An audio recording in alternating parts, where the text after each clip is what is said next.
I've been working the night shift at a gas station for the last 3 years. I've had my share of strange experiences over the years, but nothing could have prepared me for what happened one chilly night. Things took an unsettling turn that I could not have predicted at around 2 in the morning. The atmosphere around me felt familiar while I worked at the station. My late-night shift was usually accompanied by the low hum of the refrigerator, the humming of the fluorescent lights, and the occasional rumbling of a passing automobile. These calm, alone hours of the night had grown accustomed to me, even though they occasionally made me feel uneasy. But this was not like any other night. An individual and a lady came into the shop. I could smell the distinct smell of alcohol on them as soon as they walked in. It was hard to ignore the way the booze seemed to have permeated every part of them. They headed straight for the alcohol department, where a wide assortment of beers and spirits were displayed on the shelves. I was watching them from behind the counter when I noticed something strange. The woman's face was filled with apprehension. She looked anxious and uneasy. However, there was an unearthly serenity about the man that made me uneasy. I couldn't get rid of the uneasy feeling I had about the circumstances. I learned to see the telltale symptoms of anguish in a woman's conduct from growing up in a home where my father was abusive to my mother. And the woman in front of me was all too plainly exhibiting those signs. She avoided making eye contact at all costs as her eyes raced throughout the store. She appeared to be stuck and in a desperate attempt to escape something or someone. I kept watching them, my worry growing as they perused the racks. I heard the woman's voice suddenly, telling me she had to go to the restroom. Though it was a straightforward request, what transpired next gave me the chills. The man had a complete change of attitude. He went from his unsettling tranquility to becoming agitated. His voice became louder, almost panicky, as he angrily turned down her plea. There was an unavoidable air of urgency in his statements.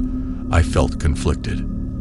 There was a part of me that wanted to step in, help the distraught woman. However, a part of me refrained, fearing that things might worsen and put her in much greater danger. The man regained his control as they got closer to the counter and requested a pack of cigarettes. I tried my best to hide my worry and treated him like any other client, even though I realized there was a serious problem when they eventually left the store. I felt a great sense of relief. My gut told me that since this was not a typical occurrence, I needed to take action. I grabbed the phone to call the cops. As I described the two people and their direction of travel, my voice remained steady. After around 15 minutes, a policeman showed up at the petrol station. He paid close attention as I related the events of the evening, including the couple's entry, their peculiar actions, and the growing tension. He gave me the reassurance that they were following the man's automobile and that they were treating the case seriously. Even while the uneasiness persisted, his presence provided comfort. The officer departed after our chat, and I carried on working the remainder of my shift. I was relieved yet tired at the same time as the sun started to rise. I couldn't wait to get home and finally get some sleep. I flipped on the TV the next day, expecting for some sort of resolution to the disturbing events of the night before. I was stopped in my tracks by what I witnessed. The image of the individual appeared on television, a mugshot verifying that he had been taken into custody. However, it was the background of an image that gave me a fresh feeling of dread. It had been 6 long months since the woman I'd seen with him went missing. The pieces of the puzzle began to fit together when the news broadcast indicated that she was from a different state. The situation was horrifying, even though the man had been taken into custody because of the events that followed. The woman has endured unspeakable evil and abuse. Their revelation struck me like a ton of bricks, and I was overcome with intense sadness for what she must have gone through. I experienced mixed emotions as the news report went on. Relief that she had been discovered alive, rage at the man who had caused her pain, and a nagging feeling of dread at having been so close to a very unsettling situation. When I thought back on that evening, I couldn't help but feel appreciative that I had acted on my gut. Although it would have been easy to ignore the woman's poor circumstances, what happened that night served as a wake-up call. Unexpected things happen in life, and sometimes being watchful and kind can make all the difference.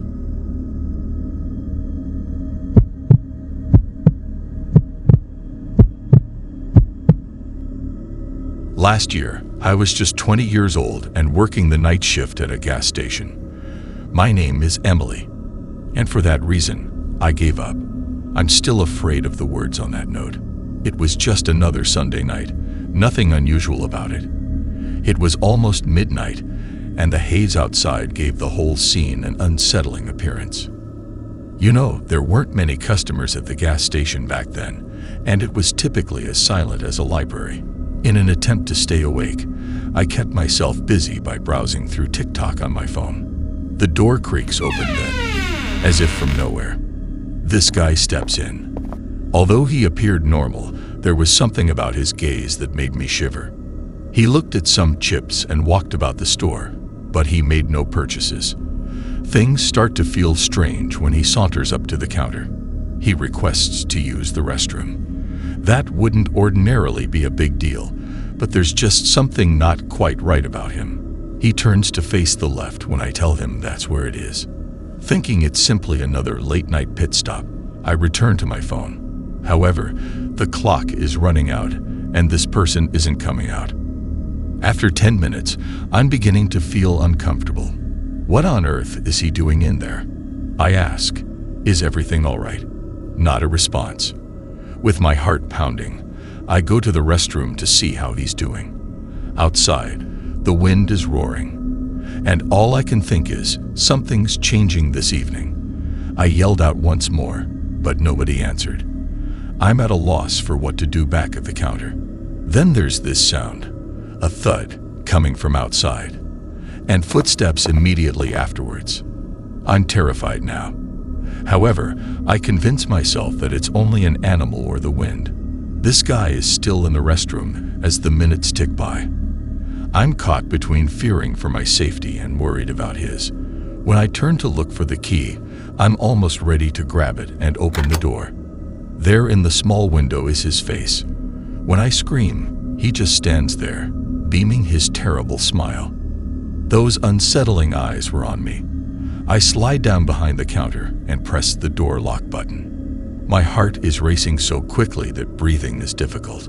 My voice faltering, I contact 911 and tell them what's going on. Subsequently, I perceive the sound of the restroom door opening and grumbling. My entire body feels icy, and I crouch, terrified beyond comprehension. I'm trying my hardest not to cry as I hear footsteps approaching. However, the man appears to be standing close to the counter because his footsteps halt, and there's a knock on the door. I'm in shock at my luck, unknowingly frightening away whatever nightmare was pursuing me. A different client saved the day for me. After approximately 5 minutes, the dispatcher informs me the police are here and that I could unlock the doors, but I'm too scared to move.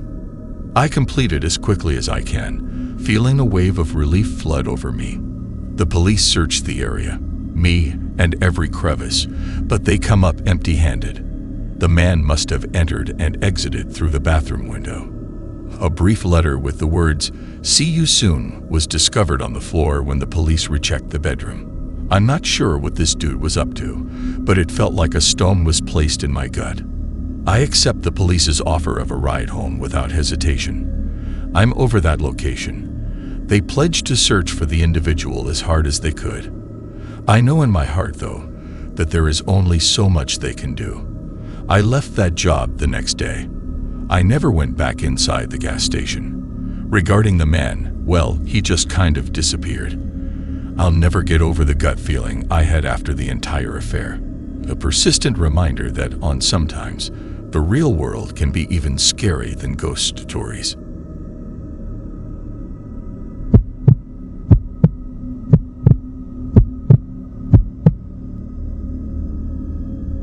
It's possible to feel rather alone and nervous when working the night shift at a gas station. Allow me to tell you about a night that I can still clearly recall. The moon appeared to be hiding due to the extreme darkness outside. I felt alone in the world because of how silent the light was.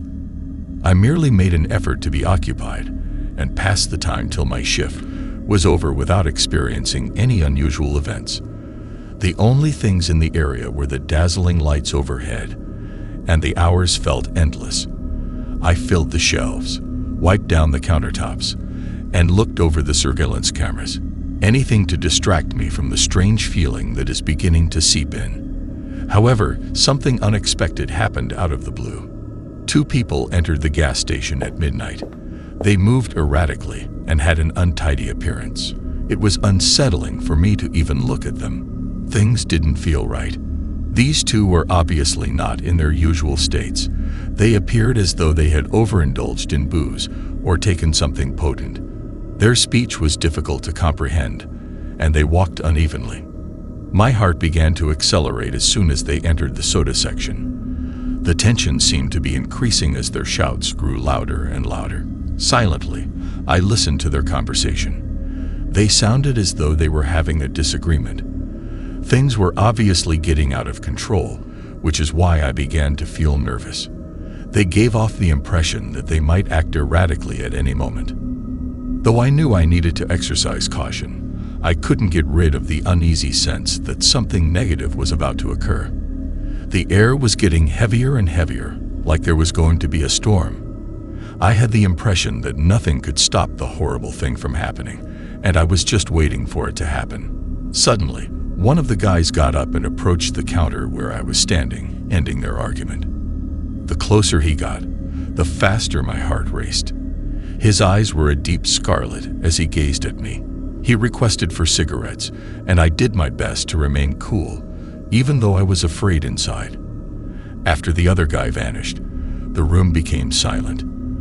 The entire place seemed to be holding its breath. The other guys started to run toward us as I was ready to give the guy the cigarettes. It was as though every bit of tension in the air burst at once. Things became so chaotic that time seemed to slow down. There were booming sounds, yelling, and objects falling to the floor. As time passed, it became more difficult to interpret the events. The store reverberated with loud bangs that sounded like something hitting hard. I felt as though they were beating me in the chest when I heard 5 or 6 bangs. The sound was frightful, and it made me feel so little. I was waking up in an ambulance the next moment.